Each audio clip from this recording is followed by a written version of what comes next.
It's the worst of the CBC for December 19th, 2019, the show where I watch the CBC so you don't have to. And today was ridiculous.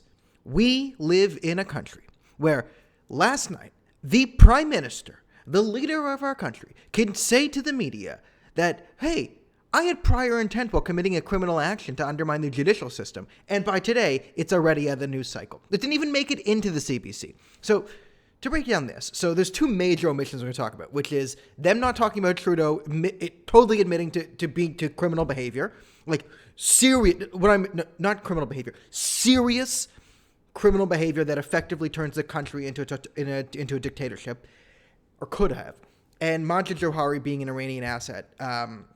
So before we get into that, we'll just say the worst covered story today, the Josh Boyle trial. We'll just say Josh Boyle found innocent on all 19 counts. They did not mention that Josh Boyle was connected to Omar Carter's family. Josh Boyle married Omar Carter's really crazy pro-9/11 sister, Zanab Carter. So he was part of the Omar Carter family too, which is just another thing they didn't mention. So that's to the side. We have to get to this Trudeau nonsense. So SNC-Lavalin story. This is how insane it was.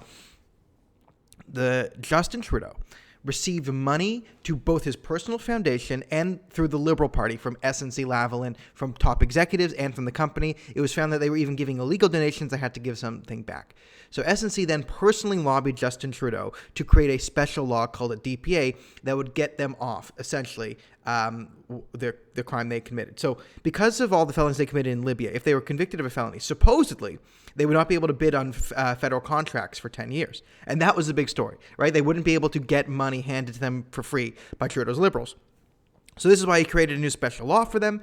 That actually went through. And then when they didn't qualify for the DPA, the independent prosecutor said they didn't. And by the way, jobs are not supposed to be factored in for a DPA. It's in the law.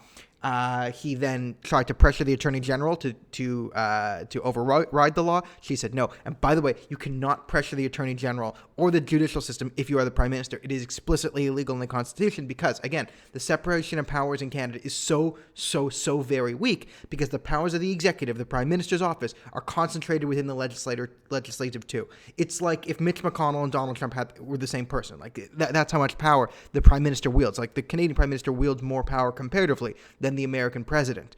So the fact that they could then try and annex the powers of the judiciary into the executive office is a huge problem, which is why we have strict no-nos about this and why Stephen Harper added another layer of judicial independence to prevent this type of stuff from happening. Throw that all out, be damned, because Justin Trudeau then interfered in the prosecution of a personal donor of his. Now, this became the whole thing. David Lametti took over for Jerry Wilson-Raybould. He said he found, no evidence of criminal behavior, and SNC-Lavalin just admitted to criminal behavior. Justin Trudeau said he disagreed with the findings. Well, it turns out SNC-Lavalin said they were guilty. But last night, the big development is, it turns out that even though they pled guilty, they will still be able to bid on government contracts. So Justin Trudeau will still be able to hand the money. And Justin Trudeau came out and said to the public, had he known how this would have ended, essentially that SNC-Lavalin would get off scot-free, the fine doesn't matter. Right? The big problem was they wouldn't be able to get free government handouts from Trudeau. He said, had he known the outcome of this, he wouldn't have interfered. He just admitted to prior intent of a serious criminal action to the media.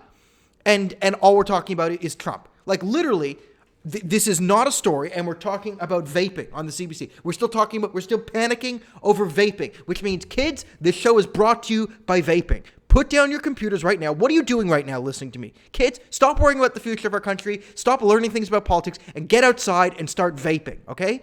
Strawberries are good for you, so strawberry fruit-flavored vaping must be good for you too. So, kids, get outside, start vaping. The Prophet Muhammad vaped, which means you should be vaping too, or else you're an Islamophobe. The worst of the CBC brought to you by vaping. Now, another omission we just have to talk about is the video that I put out on Majid Jowhari. Someone else put it. The guy who ran against him, Keva Shiraz, I believe. Shiraz. I can't pronounce his name. Never mind. Basically, Majid Jowhari, on an Iranian language television network outside of Canada with no connection to Canada, basically said, the Iranian government has proxies within Canada, which is Majid Jowhari. And good on Senator Linda Frum, for tweeting this out, or else the media would never cover it. All the national media outlets wrote one article on it and then ignored it. It didn't even make it into the CBC news cycle. How How broken is this country where we're panicking over it? Did Donald Trump, is he a Russian asset? Because Ukraine, like the accusation against Donald Trump that the aid that he gave Ukraine that was released was withheld, and Majid Jowhari is literally an asset of the Islamic Republic of Iran, and no one talked about it. By the way, the Islamic Republic of Iran has killed multiple Canadians, wants to destroy Western civilization, institute a global caliphate based on the rule of the Ayatollah. And this is not the first time Jowhari has been connected to the regime. He has never spoken out against the regime. He's never backed the Iranian people. He is in close contact with the Iranian-Canadian Council, which is the basic Iranian proxy group pretending to be a civil rights organization in Canada. He has he's been associated with a cleric who the CRA has described as promoting the Islamic Republic's ideology in Canada. His son is on Jowhari's staff. He meets with him all the time.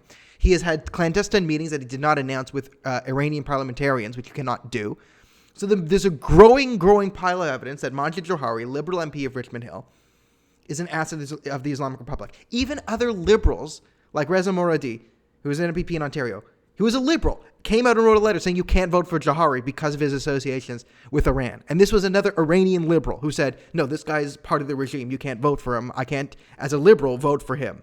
Like, come on. Come on. This is not on the news. This is ridiculous. Which means on the Rosemary Barton scale of bias, by omitting, this is an 11 out of 10. This is like a catastrophic failure of the media. The Prime Minister literally admitted to having criminal intent or intent while committing a serious federal criminal act.